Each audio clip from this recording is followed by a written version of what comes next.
Hey, This Helps listeners, what's good? This is your old pal, Jeremiah Aha. So it seems like you're a fan of the podcast. Thanks so much, by the way.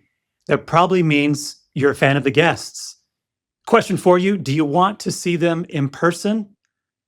This September 29th to October 1st, this is your personal invitation to join Marlon Morgan, host of This Helps podcast, for the Wellness Together conference in the beautiful San Diego, California. You'll get a chance to hear from the voices you know and love right here from the show, like Anya Kamenetz, Dr. John B. King, Dr. Anna Malika Tubbs. You'll get to be in the same room hearing conversations with Rainn Wilson, Ben Schwartz, U.S. Surgeon General, Dr. Vivek Murthy. Have you ever heard those three people in the same sentence? It's going to be wild. I want you to be there. You're going to get free registration to the Laughing Together comedy show that happens every year.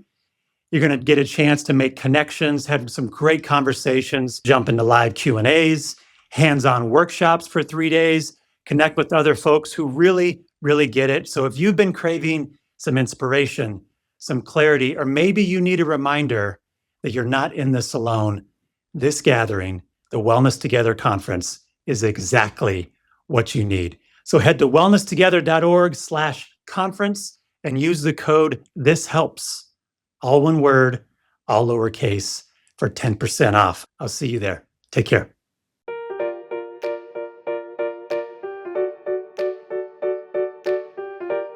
There is so much more to life than this persona you want to present to the world, this persona you want to build for yourself.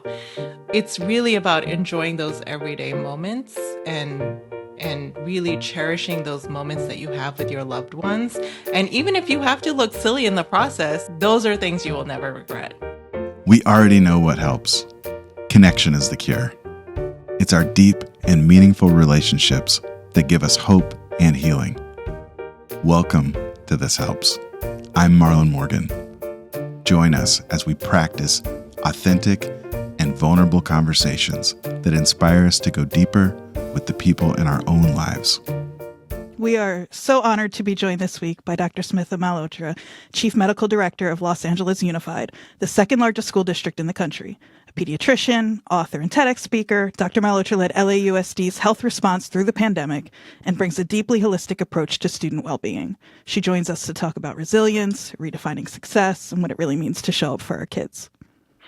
Wow, thank you for that incredible introduction. I'm so excited to be here. We're happy to have you. Great seeing you again. I haven't seen you probably, in person for almost a year. And we were able to meet at the conference in Orange County in last October. You were on a panel at the conference about cell phone use. Yeah, and what an incredible conference. Just, kudos to you. There were so many people there, people from all areas of the nation. I mean, super impressive. So, thank you for that. Of course. Well, we hope to have you back. And at the risk of absolutely wasting your time and disrespecting your expertise, I have a few questions. What's your best day if you could engineer a full 24 hours, like self-care wise? Take us through the whole day. Okay. That is a beautiful question, because you know what? I've thought about that a lot. Well, there's no limits here, like money, anything. You could be anywhere on another planet if you want. You know what? I don't want to be anywhere, but really having a perfectly normal day. I think one of the most beautiful days is dropping my kids off to school. I know the chaos of the morning routine. Okay, I have it every single day, and it annoys me every single day. I get it. But dropping them off to school, just telling them goodbye, coming home, enjoying like a nice moment of peace for myself. If I could engineer it perfectly, I wouldn't have any meetings till like 10:30, 11. Well, so this is a full work day. I love my job. So, I would love to actually go to work as well during this day. Wonderful. But like, if I could give myself moments of peace in between, just, having a moment to just really reflect and journal and just really taking time for myself after that morning, and then going to work, doing work that's meaningful for me, coming home, picking up my kids, and really spending time with my kids where we're not rushing from one activity to the other, or trying to do homework where we're arguing with each other. Just really spending time with each other and enjoying a nice evening. That would be, oh my gosh, the most beautiful day.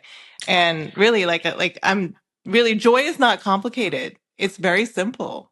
And like really just having these moments of simpleness. That's all I want. That's all I want in my life. I love that. So you've taken us from the morning all the way to the night. Your kids are involved, but they're not. It's sort of a balanced approach where they go to school, they're good, and then you get some time to maybe journal, reflect, maybe take a walk. I'm I inventing love those things. walks. You didn't say them. Okay. No, I love walks. You know me. I love Okay. walks. Okay. All right. Good. I was just assuming, since I do. So anyway, yes.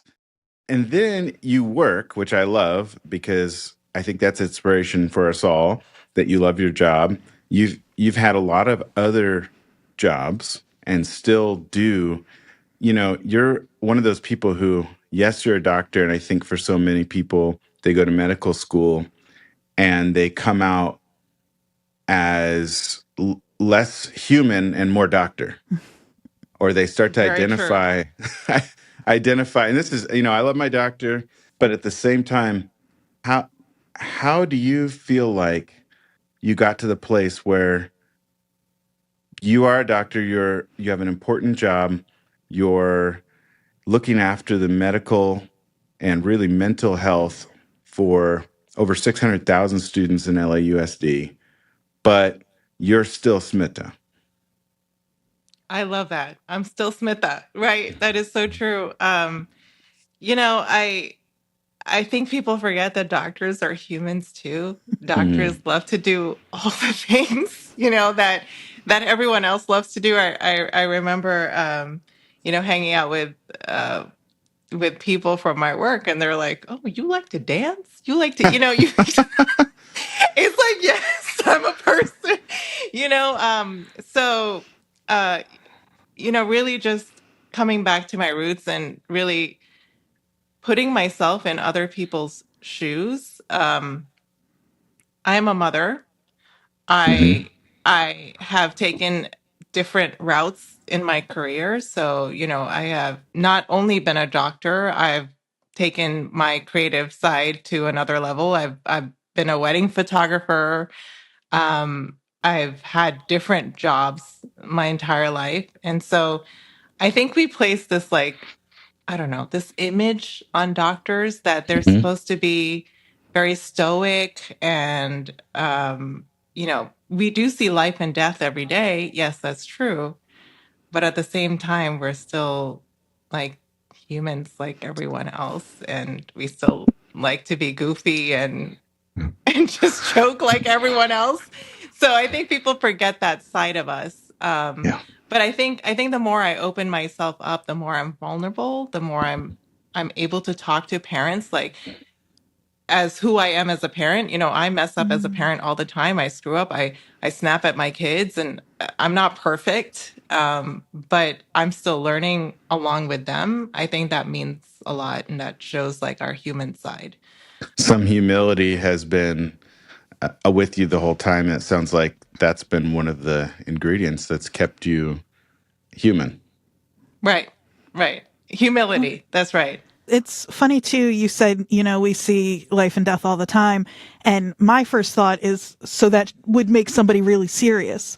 And it sounds like you're kind of saying, no, it's actually the opposite. And I'm just kind of struck by that. It's the opposite because so I'm a pediatrician by training. I've seen death of like children. I've sat next to, I was a bone marrow transplant hospitalist. I worked in hematology, oncology. I've seen children die at like 16. I've held their hands in their last moments when they had no one else there, like when they were deserted by their own families.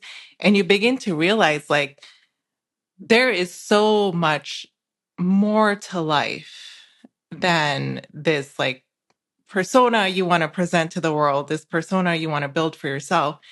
Like, it's really about enjoying those everyday moments and really cherishing those moments that you have with your loved ones. And even if you have to look silly in the process, like I act silly all the time with my kids, with no regard. But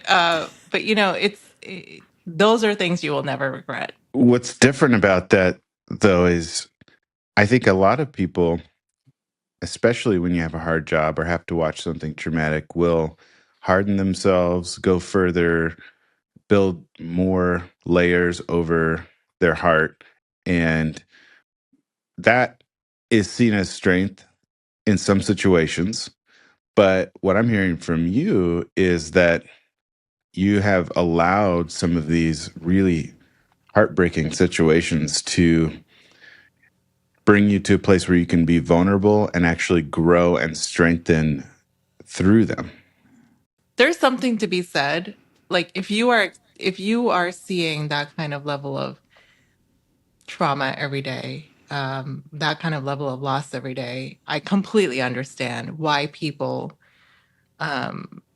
harden themselves in it is the coping strategy, and it helps you cope through your life at home, your life, at work, your life with your children. But for me, I want to, when it's my time to go, I want to just leave with no regrets. Like that I spent every moment with my kids being as present as I could.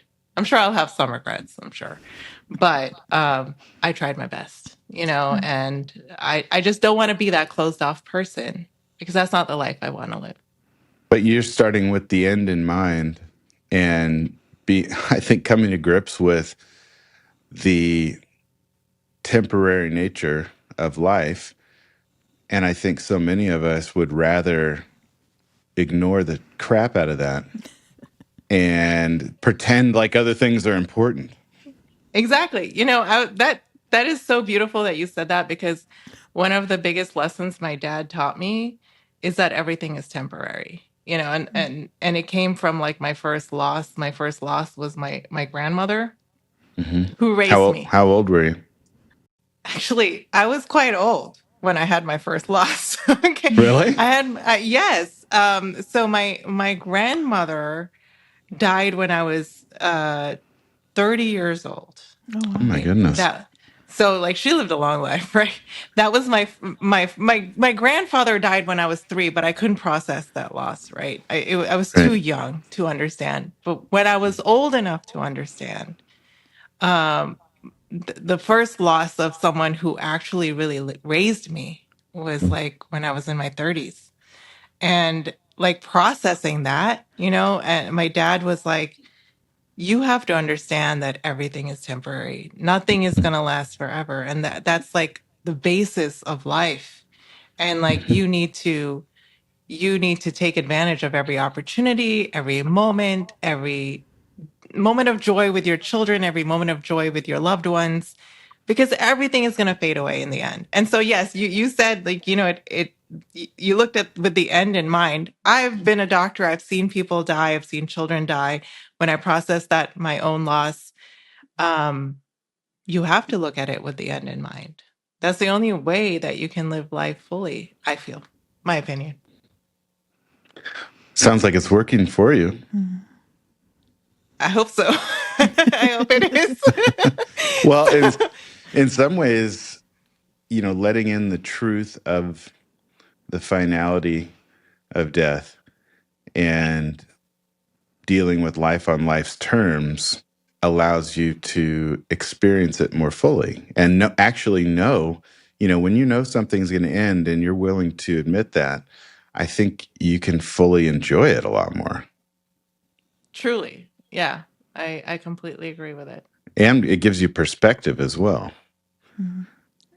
It definitely changed my perspective.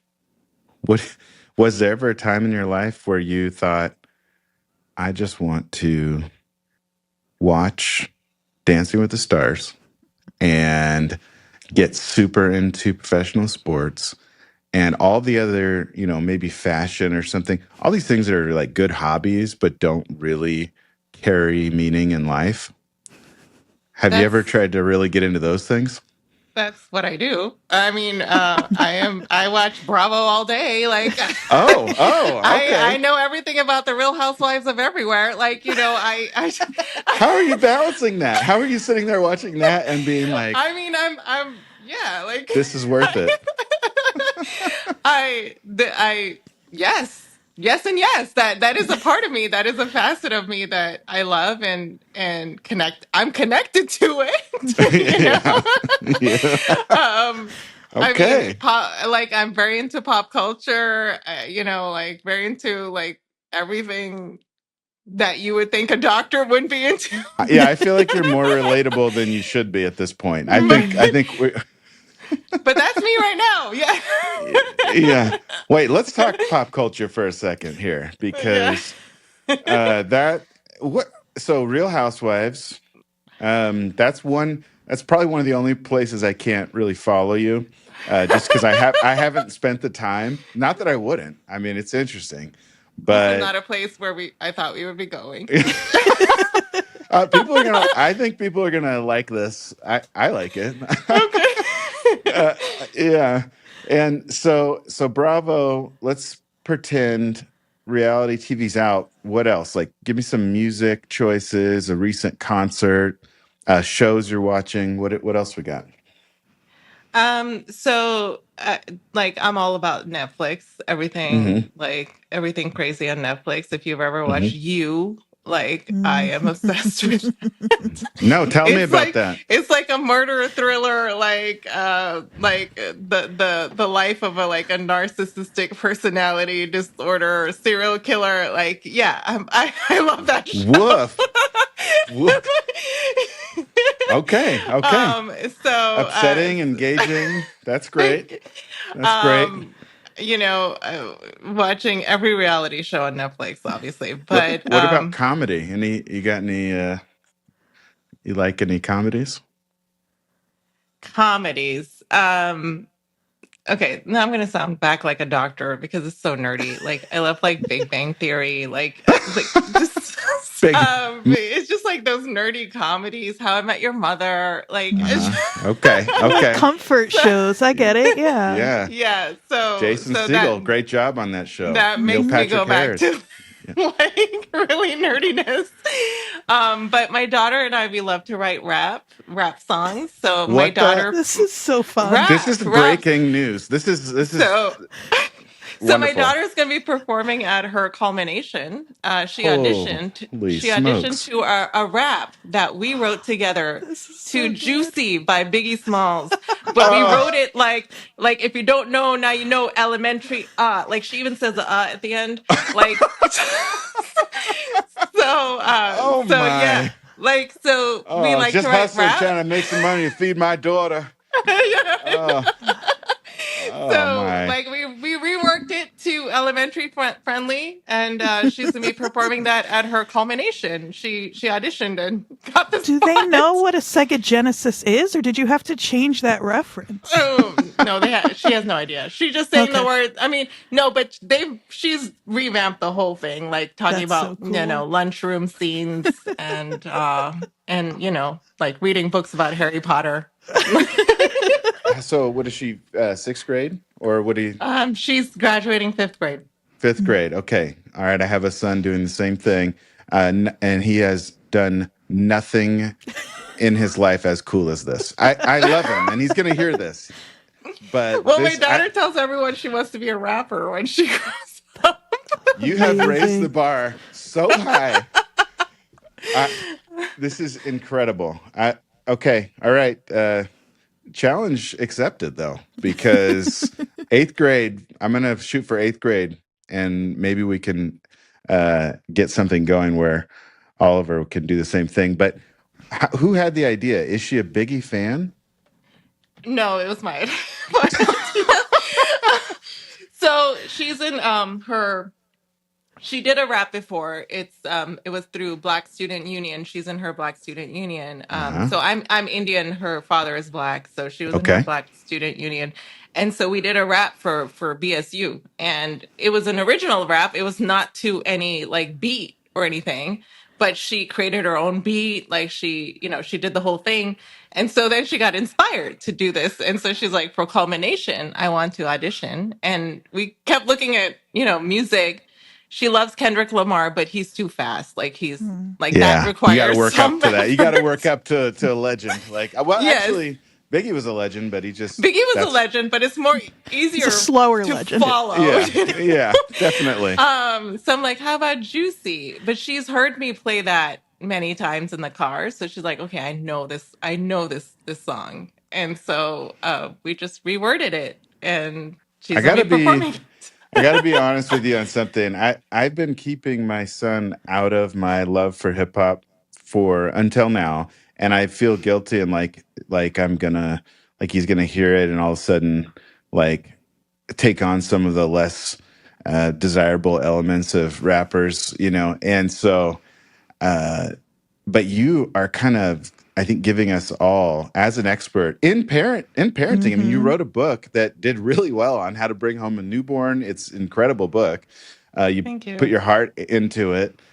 But I think what I'm taking from this, and a lot of us are going to do, is now say, okay, it's okay to play unedited rap to our fifth graders. Is that what you're saying? I mean, so I do play the clean versions, by the way. Oh, okay, but okay. but still, I think hiding your okay, I lived that life. The sheltered, like Hmm. sheltering your children Yeah, from everything. yeah. Um, as Indian parents, the old school Indian parents, they do that. But what happens when you shelter your child from everything? When they find out everything, they rebel. I've seen it in my own friends. They go the other extreme. So like I don't expose my kids to everything, but I do want them to know about the history of rap, the history of hip hop, like Hmm. what what things to look out for, what to not get into. But there's so much history in hip hop and rap and like just the soulful music that comes from that. I don't want to hide her from that. So she does listen to it. It is the cleaner version. She Yeah. always knows, like, oh mom, I have to find the clean version, right? It's not like I know she knows all the words. She knows all the bad words. I get it. That's your way of balancing it out. You kind of Yeah. just say, you can listen to this with me, you can ask questions, and you can even write your own rap. I We this is could just talk interesting. about this until 5 Yeah, o'clock. Andrea. That's why Andrea's here too, because I will. I want to do. I do want to make the point that um, just last month we got the opportunity to talk to someone else in high up in education. Who it was Dr. John B. King, Obama's pick for Secretary of Ed, and towards the end of the interview, it didn't start out like this. We started off great. And I love Dr. John B. King, but he started out a little bit more guarded. And by the end, I will say, if you listen or watch that episode, he brings up that when he's sometimes having a hard time, he will roll around town. He said he lets the windows down and plays. Did he say it was Hypnotized by Biggie? Oh, I I don't But love remember. it. I think he just said Biggie Small. I think he said Yeah. Biggie Smalls. I think he's got a whole playlist of Biggie going, I think. Oh, I love it. Yeah, I it am a was. And fan. I said, "Is this the first time in history that you've ever admitted this in public?" And he said, "Yes." And he's still running all of the universities and the state universities in New York. So hopefully, I people love can get it. on board. I know it was great. It was great. I mean, Wh- Biggie Smalls was talented. Let's just Oh say. my goodness. Have you ever seen those early videos? I can't talk too much about it, but the early videos, he's like 14 standing on the corner in Bed-Stuy and just kind of like I'll send it No, I have not seen afterward. that. Maybe we could Okay. yeah, maybe I think we could connect about that afterward. I did Okay, not think we would be talking about this right now, but this is relevant. Yeah. You are the type of medical director I want my school district to have. This is the Well, oh, thank coolest. you. What a treat. What and a you did freaking say treat. joy isn't complicated. Yeah. And Yeah. I'm so in my head sometimes that for a second I had to like just convince myself to agree with you. You know what I mean? And then, but this conversation is such proof of that. That's, Well, it doesn't have to be. yeah, exactly. Wow. Yeah, for sure. Yeah. I'm already inspired. We could end it now. We're not going to, but well, okay. Just let me one more few minutes. Andrea, this is me begging you. Just a couple more minutes of. Can I just get some more hip hop talk? What else in the history? Just who's your favorite? Can you give me your top 5? So Tupac would be my favorite. Okay, so number 1 out of 5. Has my heart. Okay. So Tupac, Biggie. Mm-hmm. So now I'm gonna get a little bit more current, but Yeah. Kendrick. Yep. I mean, Proving him. Is it before or after he proved that he was the best rapper in the world? Before. Okay. Well, you have to say that too. LA, you have to say that. So.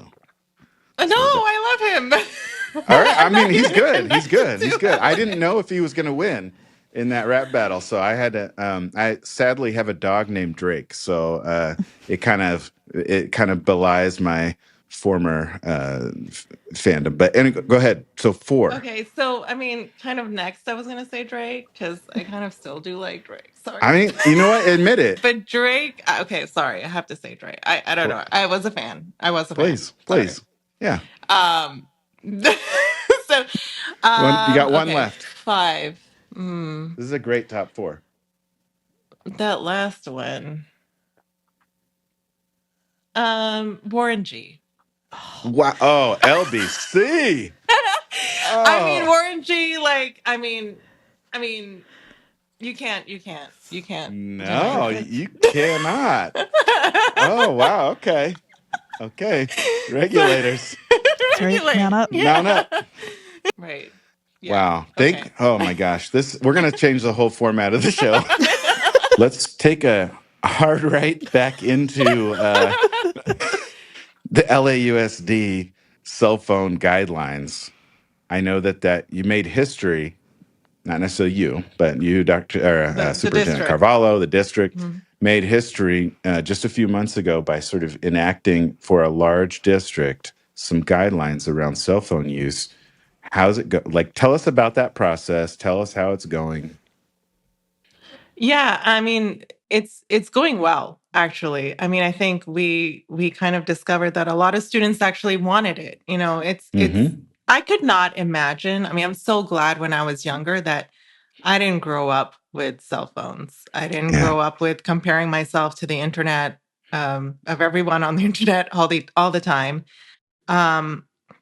And it makes sense, if we are requiring children not to use cell phones with extracurriculars like sports or other activities, why would we not do it during the school day? With regular curriculars?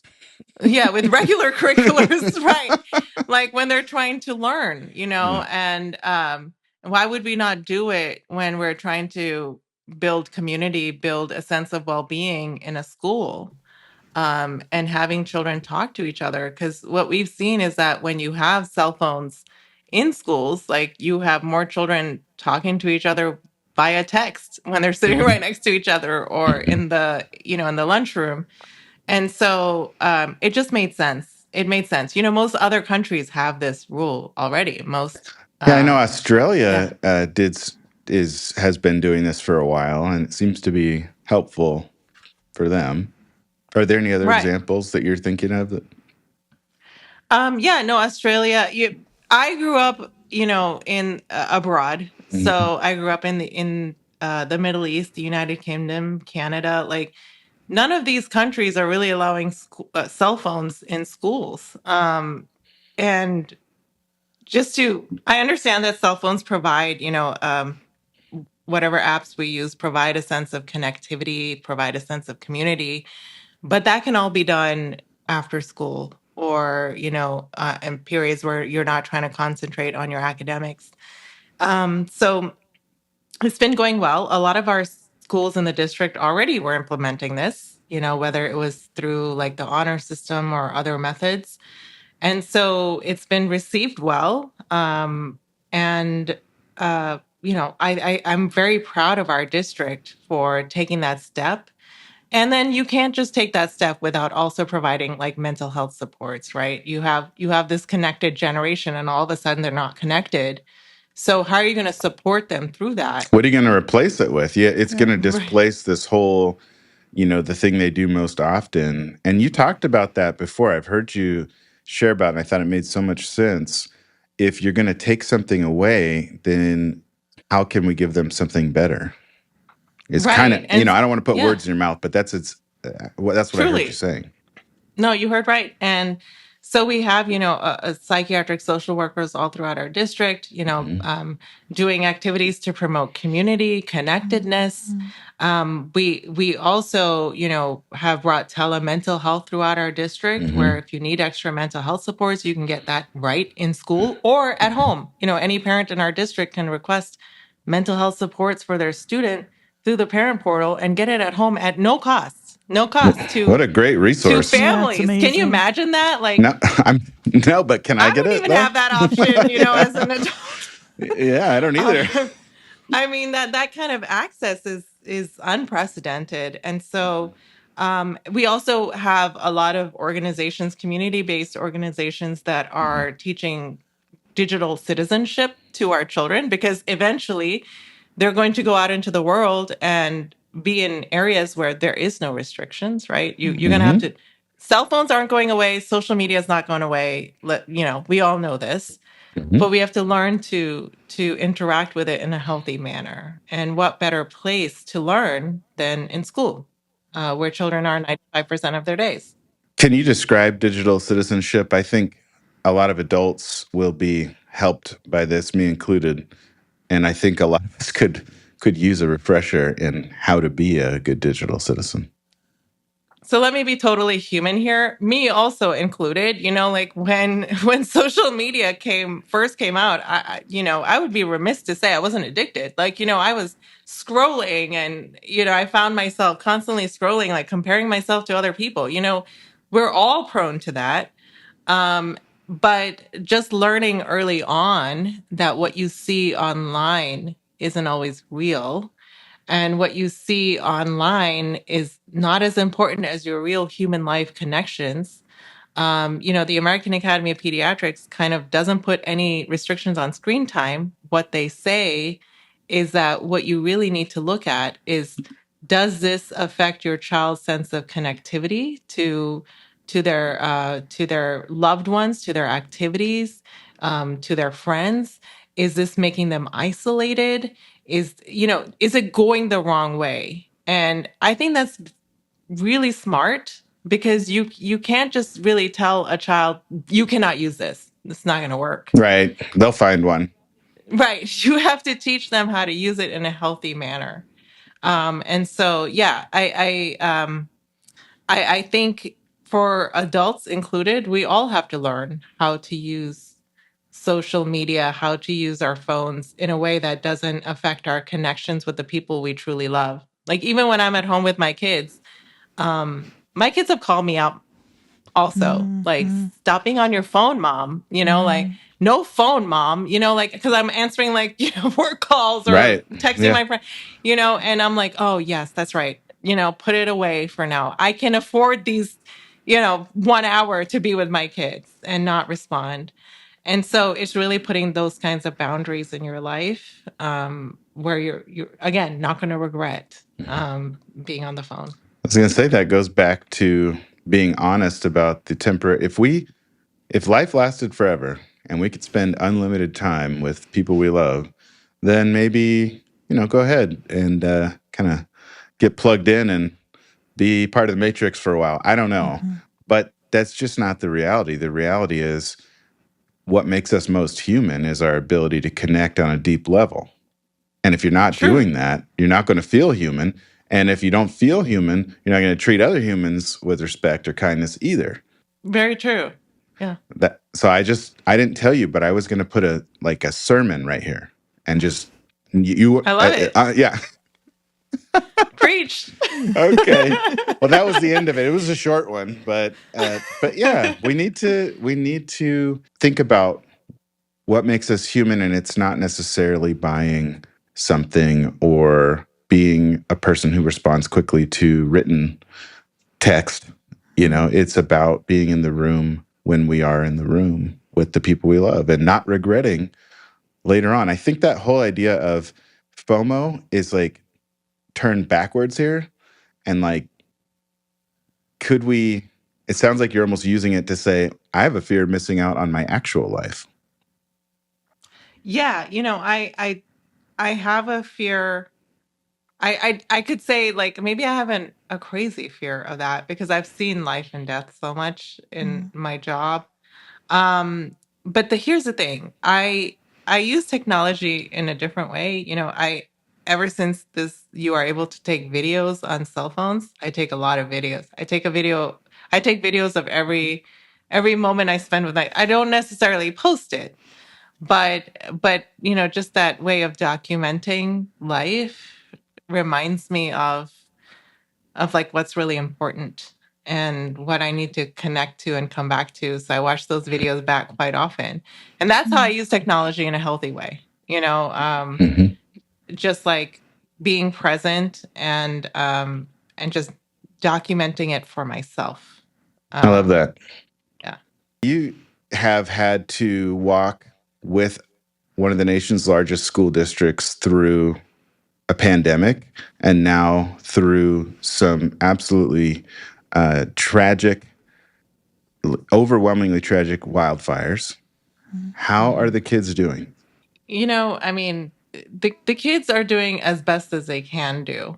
They are incredibly resilient. They are adjusting. And I think we saw in the COVID pandemic that what really matters when all of these things happen are relationships, right? Relationships that the children have. When our schools were closed for, I think, more than a year, I was brought in the middle of the COVID pandemic, January of 2021. I can't believe you Um, took that job. I know. I'm glad you What was did, I? but But it was like my history of what I'd done before that allowed me to take that job, uh, take that leap.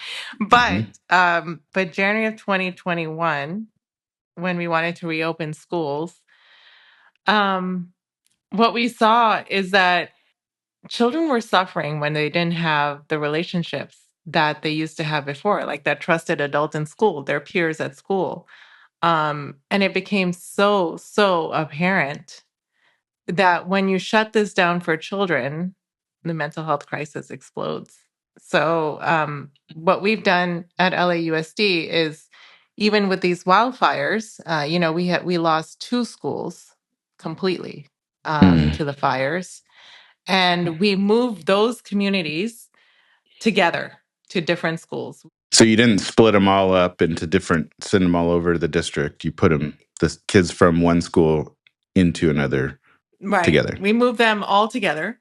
Okay. Because then you move their trusted adults together. You move all the people that they have connected with, their peers and everything. You keep that system together. Yes, they're going to adjust to a whole new community as well. And we've gone through the challenges of that, but that was the right move. That was the right move because you have to keep those relationships intact. So when everything else changes, whatever you can keep consistent, especially social and just relational pieces, that's what's going to insulate the kids the most during a tragedy like that. Yeah, because research shows, when children are dealing with adversity, the single greatest protective factor in dealing with adversity for children is a consistent, reliable, nurturing relationship with an adult. Mm-hmm. And so, like when you keep that intact, when you keep it together, even their peer relationships, that is going to build resilience in children. There's a book Anya Kamenetz wrote called The Stolen Year, and it kind of documents all through COVID, which was kind of a bummer because year's kind of starting right in the middle of it, and she talks about it at the beginning, but it was worth it for sure and a great read. But she also starts in the middle of it and then goes through the history of public education in this country and sort of points out that it is the most important safety net we have, not just to educate, but to connect, to show what a connection consistent connection can look like, the joy you can get from that.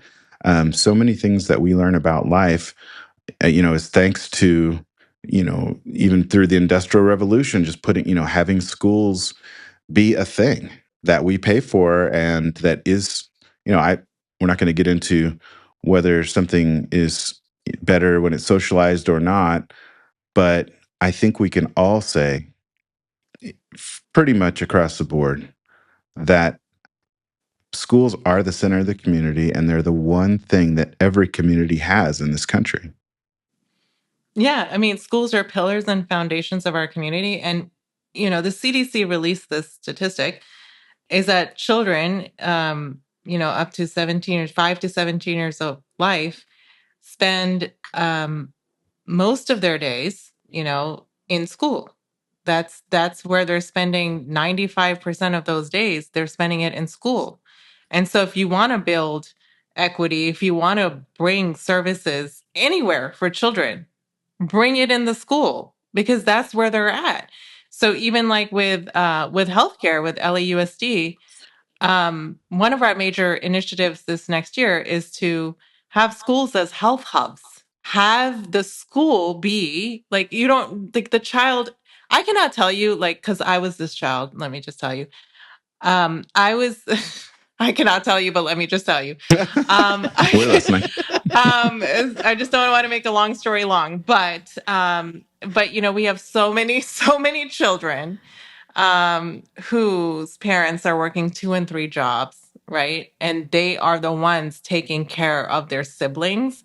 There is no time for them to be taken to healthcare visits, to sports physicals, to like, we've had children in our district, they've sprained their ankle, maybe broken. No time to get to a doctor because their parents are working jobs to survive. So why not bring this in a school setting? So, we have our partners bringing vision care to schools. A lot of our students, glasses are incredibly expensive, let me tell you. Yeah, they are. And so bringing vision care to schools, bringing dental care to schools. We've had Also expensive. also expensive, yes. But if you've never seen, a full like dental visit happen in a school auditorium, Wow. or like in a van that comes to like a school parking lot that becomes like the state of the art facility and expands, like it is incredible So what cool. we are able to do with school-based healthcare. And like they're just getting their healthcare needs met in school. Mental health also, telemental health happening in our schools. This is the place. I mean, if anyone wants to make a difference in children's lives and children's health, you got to have it in school. Yeah, there's no more precious resource that we have as a society or as even a species than our kids. And to strengthen the safety nets by making sure they can learn and have their needs met seems like a no-brainer to me. Are you getting any pushback on this? Or, I remember early on when I had the chance to be an advocate for, and still do have the chance to be an advocate for mental health in schools. Every once in a while, I run across someone who says mental health in general, doesn't belong in a school. It belongs completely in a school because health and education are not separate. They're two sides of the same coin. If you don't have students that are nourished, are healthy, are feeling well mentally and physically, you won't have students that learn. I mean, that's just the bottom line. And so, those two things are completely interconnected, and that is, I'm going to go off on a tangent, sorry. That is also why every school district should have a chief medical officer, because you need that liaison between healthcare and education. These two entities that never talked before need to talk and collaborate, because that's the only way that you're going to push students' academic success forward and student health forward, because they're just two sides of the same coin. Do you find yourself almost translating for the two sides, or be like code switching between medicine and education? In a way, yes. I am code switching between the two sides, but the beauty of it is I feel that pediatricians and educators are cut from the same cloth. And so like we're both deeply invested in the well-being of children. I became a pediatrician because I was drawn to how impactful childhood can be. And I think that's the case for most pediatricians. Like, when you are able to impact a child's life, you change the trajectory of their life. And that is the same for educators. So we have the same goals in mind. That's where we can connect. And that's where we can connect. So I do think that it is a bit of code switching, but there's so much commonality in our two professions. That's a great point because it's a totally different job, but teachers, just time alone they have with students greatly exceeds their time with a pediatrician. And so if you can have sort of call in the doctor when that's helpful and necessary, but then also have someone supporting meeting those needs, especially the mental health needs or the needs after a trauma or just the support environment, if nothing else, then a consistent adult relationship, that is a great team. So that's a great point. I want to bring you back to the newborn handbook by Dr. Smita Malhotra. I think it's published in like 2020. Is that right? In the midst of the pandemic, yes. Yeah. What gave you the idea to? I was very busy during that time. Yeah. We're eventually going to get to a few one-liners that I loved from the book. It's a very helpful book that I wish I had, particularly for my first kid. And I think it would be helpful for anyone. But what led to you writing this book and publishing it? So my pregnancy journey was an incredibly difficult one, as it is for many people. But just even getting to the point of getting pregnant, my pregnancy was both pregnancies were very traumatic. And then just I thought, okay, that's the end. Like I have a newborn now. I've done it all. Like did it. Like celebrate me. Yeah. But then I do realize this is just the beginning. Yeah. Your reward is no sleep. Congrats. So, but here's the thing: like becoming a parent transformed me as a pediatrician. As a pediatrician before I became a parent. No offense to any pediatrician that is not a parent; they're wonderful pediatricians, but I just did not understand fully, what parents were going through at that time. And so when I became a parent and a pediatrician, all that advice that I used to tell parents, and I'm like, oh, this is why it's not that practical. It's the difference between knowing about something and totally actually knowing it. Right. The thing itself. The thing itself. So I'm like, actually, this is kind of crazy. I had just, I was a wedding photographer, and then I came back to medicine in my private practice. And classic career path. Classic. As we all do. But so, and then a publishing company approached me to write this book. Approached me. I was. Did you meet him at a wedding or what? No. I mean, I was blogging a lot about newborns and things, and they approached me to write this book. Okay. And I was like, yes. Immediately, I was like, yes, because this experience is. I mean, it's opened my eyes as a pediatrician, and I would love to share that experience as a pediatrician and a parent. And so that's how it came to be. And I think I also went through postpartum depression, which I honestly thought that would never happen to me. Yeah, I don't know why, but I think one would hope. I mean, but then it happens to so many people. Yeah. And so it's just, I just felt so deeply for all parents. And this book, I want to just say, it's not just for the traditional family. I wanted to make sure it was for every family, for parents with two fathers, two mothers, for just caregivers taking care of a newborn. So I really wanted to be for it to be for everybody. But the experience of taking care of a newborn is the same regardless. It's And daunting. so it's daunting. It's daunting. And you did a great job in the book of, I would say, one thing we learn as therapists is to begin normalizing and validating. You do both those things beautifully. And it is very inclusive, especially even the choices that you use for language. But there are a few quotes that I want to ask you about. And there are things that stuck out to me. Actually, two of them made me feel really good, and then the other one scared me. So great. I'll start with the overall message of the first two is kind of like, you don't need to be perfect. You just need to be present, which Yeah. I was like, okay, this is okay, good. And then I'm going to read, this is a quote. There's no one way to be a perfect parent, but a million ways to be a good one. I've never bought any sayings on pillows, but if I saw this one in like Home Goods or something, I would probably buy it. What does that mean to you? Great. I'll have merch soon. Yeah, thank you. Thank you. I want to be Buy part my of it. merch, as they Cut me say in. on YouTube.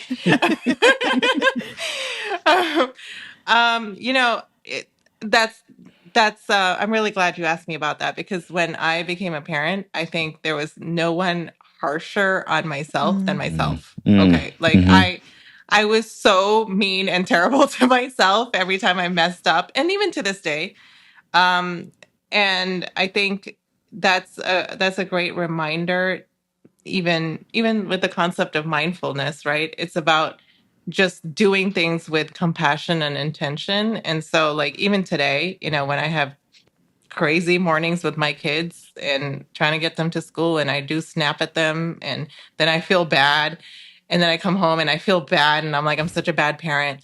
I mean, you just have to remind yourself like that you're not ever going to be a perfect parent. Like, that's why I hate the term parenting expert, because really there's no parenting expert. No one's an expert in parenting. I'm sorry. Whoever's saying that, I'm sorry to you. But it's all of us are just trying to learn along the way. And so there's a million ways to be a good parent. You can be a good parent by apologizing that you snapped, by telling your kids, sorry, like, I can take accountability for my actions, and A little bit of humility, little courage. Takes courage. Yeah. And so that's what that means, like, you don't have to be perfect all the time. And I should take my own advice also. Okay. We'll send you a link to this show, and you just re-listen to yourself say it. I think that will help for self-talk. Yeah. The next quote, it helped me sort of operationalize this a little bit, but also I want to point out that your book did get published before First Lady Michelle Obama, before I read this, published her book. You're not failing, you're becoming, and this takes time. Oh my gosh, did I say it before? I didn't even realize. I mean, shout out First Lady, all respect. Oh, but, hey. Yeah. Oh, well, you know what? I'm totally okay with the First Lady having that too. I don't know. We'll have to fact check it. Producer Andrea is going to fact check it for us. But yeah, I mean, I think everything is about becoming, and I will give credit to Michelle Obama. Everything is about becoming. Even every chapter of your life, every stage of your life, you're becoming better than the version you were before. Hopefully. Eventually, Yeah. hopefully. Yeah, Yes. hopefully. Not applicable to all people. Leave it to me to make this kind of depressing. So you got to let me interrupt. Yeah.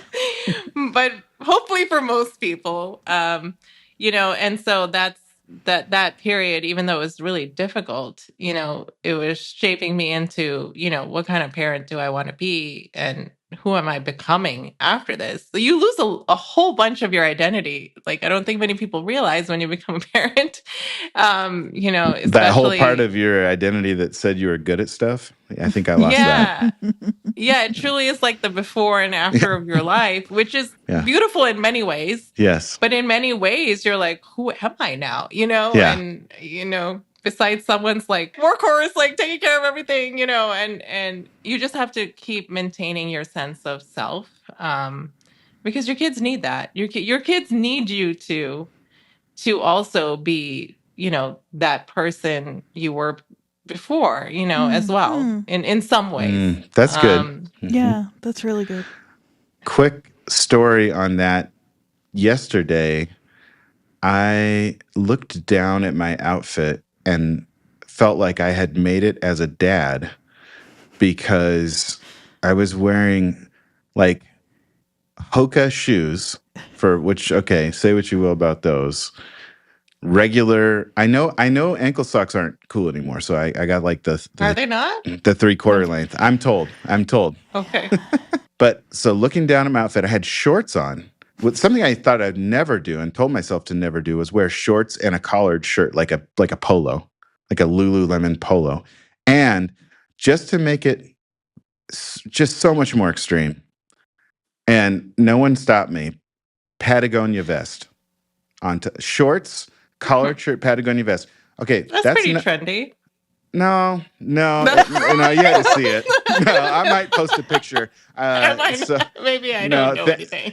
Well, just in case that was too trendy, I got home and the thing I thought I'd never do is for my birthday, my son loves Moana, and my 3-year-old son, through my wife, got me a Maui shirt. So actual Disney merch. I've always judged it. And please don't not listen to the show just if you love Disney, that's fine.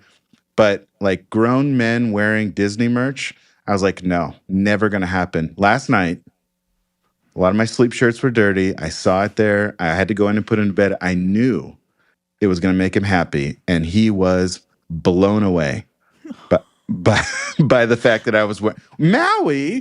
Why are you wearing Maui? And it just freaked out. And I was like, you know what? I'm a Disney merch guy now. I will wear whatever it takes to get that reaction from my 3-year-old again. And so I'm going to go out today after work and get a few 75 anniversary crew necks. But the point was that I was more judgmental and less validating of other people before I realized how much it matters what a 3-year-old thinks of you and how much that matters more than just about anything else.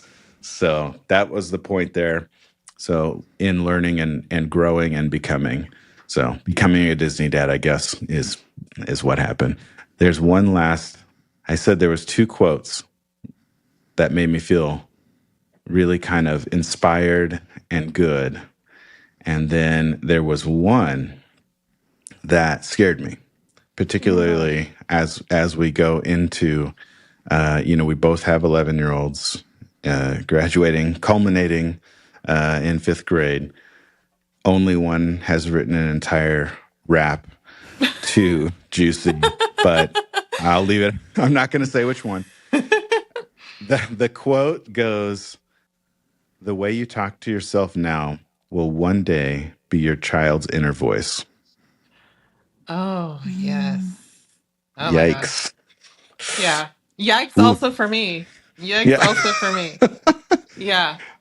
What do I do with that, Smita? What's my next step? Because it's not great. No, it's yikes also for me. I read a quote somewhere, probably on the internet, like that said that the child's biggest enemy is an unhealed parent. And I think the way when I had children, it just reminded me, like, whatever traumas I've gone through, whatever experiences I've gone through, it is my responsibility to heal that so that I can be okay for my children, because how I talk to myself, how I'm judgmental with myself, like how if I have a bad day, if I beat myself up over it, that's ultimately going to affect my children. And so I don't mean it to be scary, but just the onus we have on us as parents, and myself included, you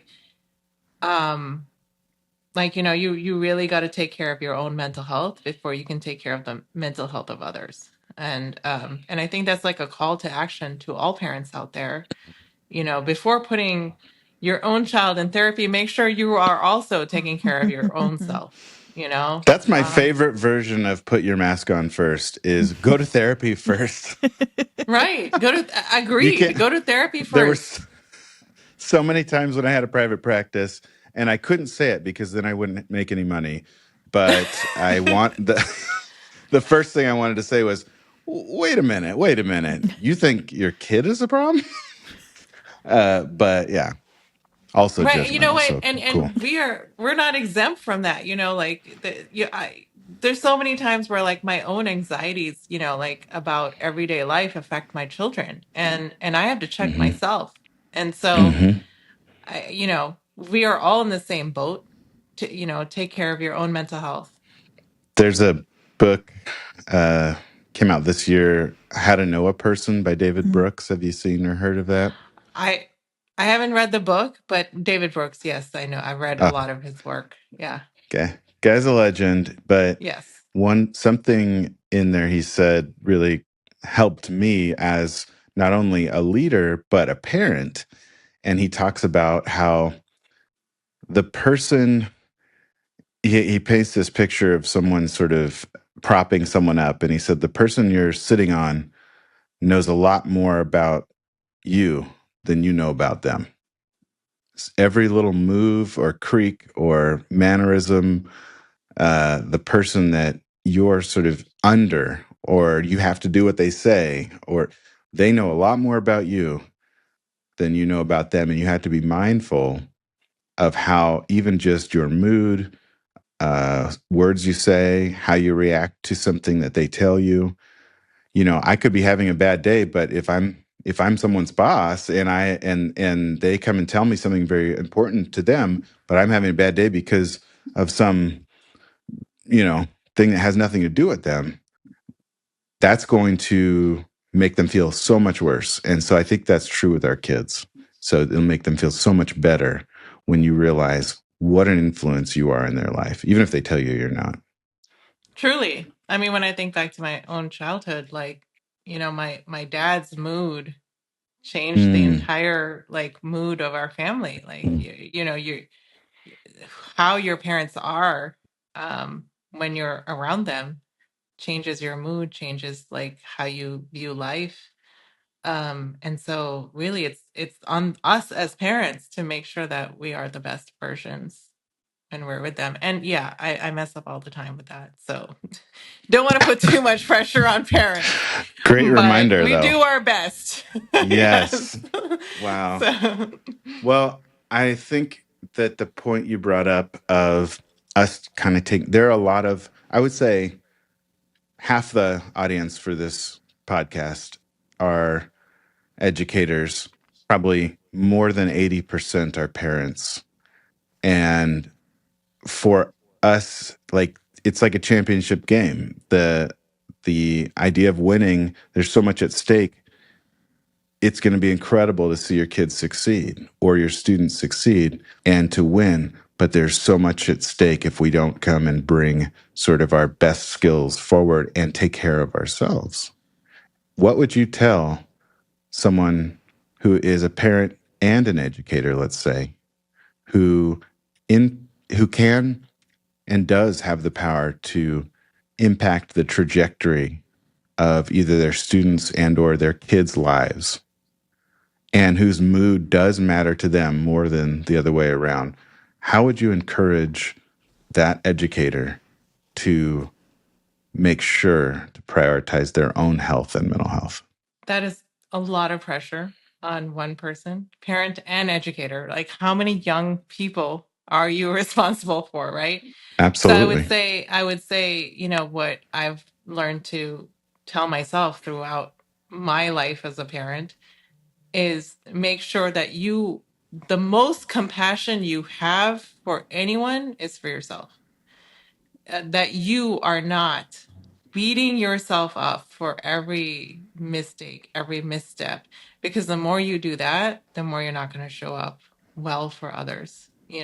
The more you talk to yourself with love, the more you talk to yourself with compassion, the more you're able to like forgive your own, little mistakes, the more you're going to show up well for others, and the more you're going to be able to apologize when you're not perfect. So again, it's not about perfection. It's just about being present, and just be present in all areas of your life. No one expects you to be perfect. That was, nothing's perfect, but that was close. So thank you, Oh, Dr. thanks. Malhotra. Yeah, you're an excellent validator.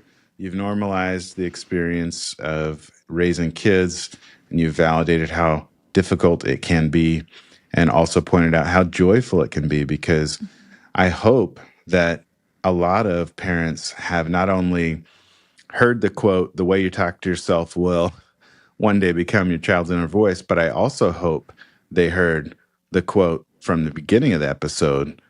My daughter and I just rewrote a Notorious B.I.G. song for her 5th grade culmination. So that's the advice. That's the advice. I am a human. Yes. Yay. Wonderful. Well, thank you again so much. If people want to stay connected to everything you're doing, whether you decide to write another book, whether you decide to go be a world traveling, a global and epic wedding photographer again, or you just decide, no, I think I'll just run mental and medical health for like the nation's 2nd largest school district, whatever you decide to do A job next. I love. Yeah. How can people kind of keep in touch and continue to be inspired by the work that you're doing? Yeah, thank you. There's two modalities I'm mostly on because I can't keep up with all of them, but mainly Instagram. It's Dr. Smita _MD, and also LinkedIn with the same handle, Dr. Smita _MD, and it's SMITA, even though it sounds like there's an H in it. There's no H. My parents wanted to be unique. So DRSMITA_MD. So, Okay. yeah. Well, thanks again. Look forward to seeing you over the next year or so. I'm sure our paths will cross. And thanks again for your time today. Yeah. And good Thank luck you to your so much. daughter. Thank you so much. I can't wait. Thank you. We're back for another Marlon Helps. Yeah, anyone who's watching this can tell that I'm really going to get vulnerable and authentic, because top button, I now unbuttoned it. So it's a little bit, I'm a little bit more relaxed. That's really good to know. We just finished our conversation with Dr. Smita Malhotra. Is she the coolest? I said at one point, which I think might have offended her, that she was cooler than she should be. Like, I was worried for her, because usually you don't get to be that much of a person and still be in charge of a lot of stuff. Yeah, that's a really good point, and I don't know how she does it, but she seems to be doing it. So we talked a lot about perspective and her being somebody who, like she said, it was the first thing that I was really struck by in the interview, being someone who's kind of surrounded by life and death all the time. And the two of you talked a lot about how important it is to kind of be aware of that and keep the perspective that everything is temporary, but not let it, like crush you. So I guess then the question I have is, how do you balance kind of staying present with the fact that life is temporary, and so therefore trying to make meaning, but without being overwhelmed by that fact? Yeah, I think not ignoring death, Right. that leads to, it's just not true. And it always leads to more. It's like, once you tell a lie, you got to tell another lie. Mm-hmm. And then pretty soon your whole life is like lies you tell yourself and distractions from your mortality. So the idea to be honest with yourself at first, and just kind of seeing death as a part of life. That's the real question I have. Yeah, It's like, how do that and then still feel safe, like getting in a car or an elevator or doing anything at all. Like, I kind of have the other way too. It's like, if I know it's all going to end, give the activation warning for anyone who's feeling bad right now. But if I know it's all going to end, and I'm sure about that, why try now? Sometimes I'll struggle with that. It's not like I want to die, but it's just kind of like I have to let some things be important and feel important. I'm sure there's a much more well-adjusted, reasonable, and joyful person that has this figured out. I don't know. I don't know if that's true. I don't know that anybody is really feeling okay about the fact that we're only here for a little while. I feel like really old people who have been in pain for a long time are good with it. They're just kind of like, well, this sucks. I mean, you're right. I've talked to a few. It's a pretty small sample size, but like, yeah. I just feel like that would be a way to. But how to actually? Okay, so we're trying to help, Right. not help people feel horrible. I hope it's helpful to hear both of us struggling with this in different but similar ways, though. There are all kinds of ways to struggle with the fact of our mortality, I think, and here are two of them. You know what my favorite part of it is? This. It's just this. It's talking about it with you. We're both in the same boat. It's something that's undeniably terrifying. And also, if you're having at all a good day, it's a total bummer. So maybe talking about it, processing through it, not ignoring it. I think ignoring it's where we go wrong because, like I said, it's a lot of work. It's like that first lie, and then everything else is built on that lie of like, you know, you're never going to die. Of course, I'm going to bring it back to Lyndon B. Johnson. Your bestie, apparently, as we've recently learned. He's a real complicated character, but I don't think he really liked Hubert Humphrey very much, his vice president. Shout out Hubert. He, I think, reminded Johnson he was going to die a lot. I don't think any presidents like their vice president, and I think it's why. They're like, it's like a constant reminder of their mortality. And like you have to ignore the shit out of death to want to become president. Totally. It cannot great even point. be. You have to act like the most. You almost have to be a narcissist at some level to not only think that you can make a difference, which I'm glad people do think that, but also try to convince yourself that this is going to be worth it. It gets so hard, and you have to put up with so much weird stuff, and like, And they age 3 times faster than everybody else does over those 4 to 8 years. Like, yeah, you your get hair just closer to death turns by white. doing it. Yeah. But they do seem to live an awful long time. I'm a little skeptical. Oh, Yeah, that is a good point that I don't. I think they're just powdering their hair like old British magistrates or something, That's just to the secret. Nobody make them knows that think you they're just working hard. I mean, Jimmy Fascinating. Carter, was he 100 when he Yeah, passed away? I think He so. passed away like this within this last year. That's a good point. They live forever, don't they? George W. Bush, just that guy's going strong. Did you see him? Speaking of Jimmy Carter, did you see how like energetic he was at Yeah. Jimmy Carter's funeral? How old is he now? I don't know. Does it matter? Because was he just doing a bone scan every day? Huh. Do you know he and Bill Clinton are the same age? And Trump? They're all the same age? What the hell? I What do did we do not with know that? that. I did not know that. What do we do with that? I can't believe George W. Bush he just seems like a class clown still. I mean, say what you will, and there's a lot, but the way he sort of like jabbed Obama in the stomach when he walked by him at that funeral. He really just seems like he's having a good time all the time. It's really kind of strange. I don't know. I think we got to talk to him. I if was we just wanna going to know say, maybe the he's the answer. one. So, where were we before? Let's think. Meaning of life, not getting crushed.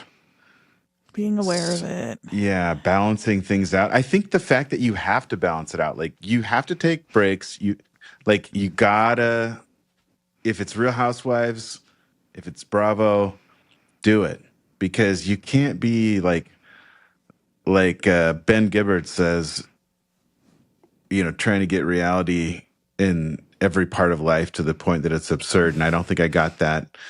I don't think I got that line exactly correct, but you get it.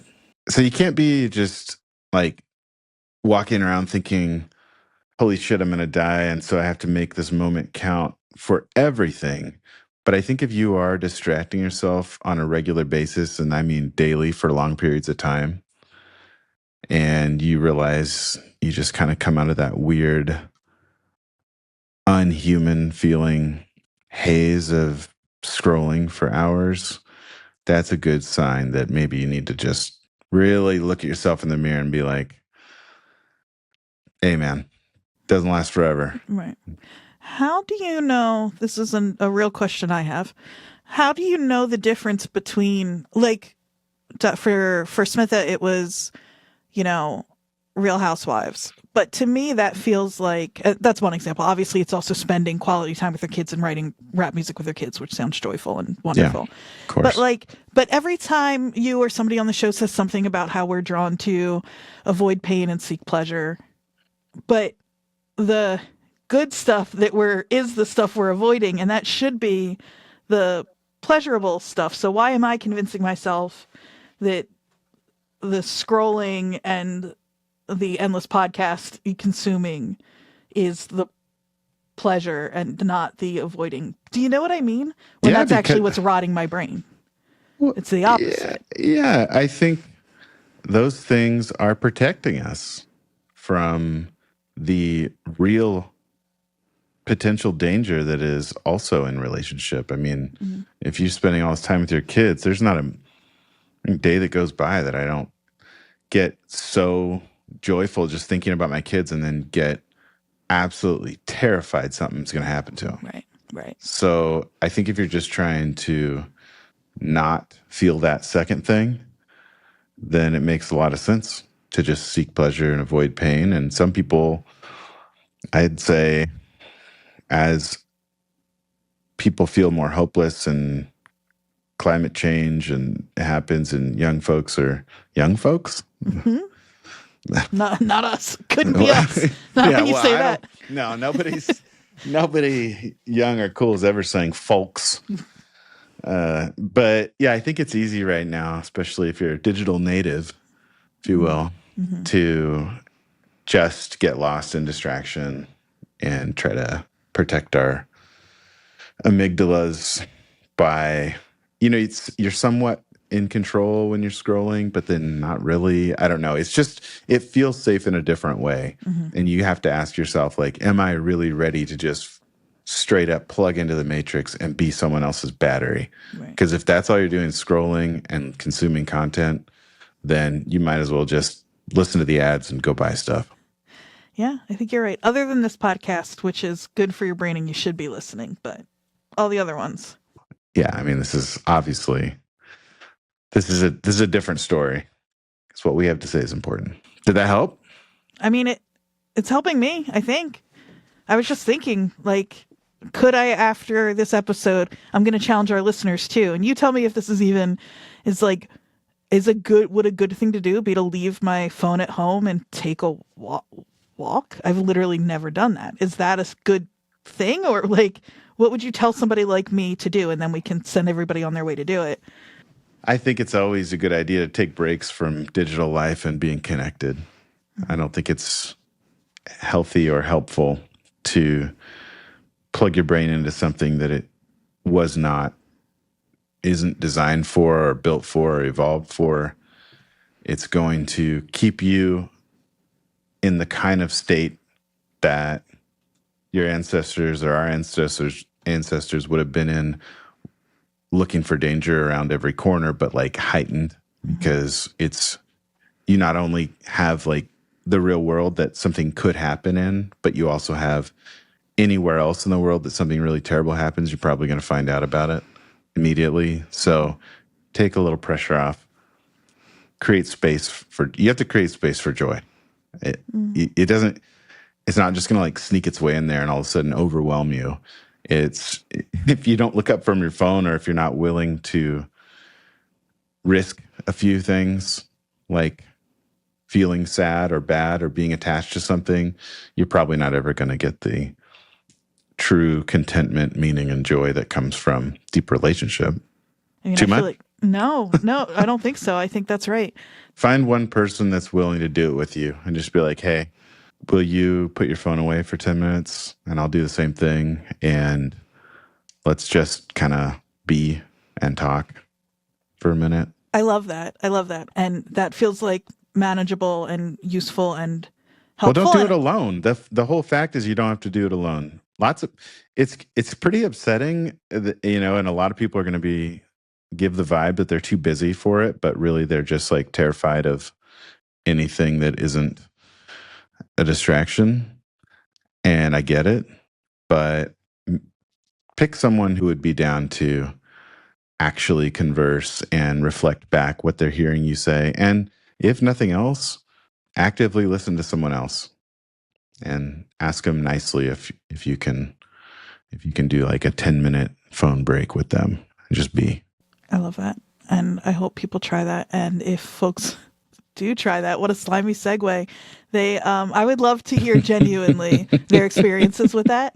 And they can let us know at This Helps Podcast on Instagram. I would love, genuinely, it was so slimy, but I really would love to hear if people are.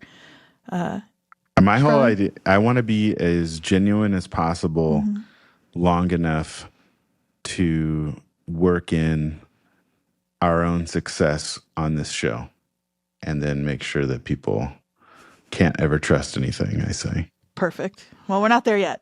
Okay. Tell everybody that for sure. Just so everyone knows, we're not. Nobody's looking to make us into something we're not. So. Thanks, Andrea. Yeah, thank you. Thanks for joining us today. We hope it helped. Stay connected with us at thishelpspodcast.com.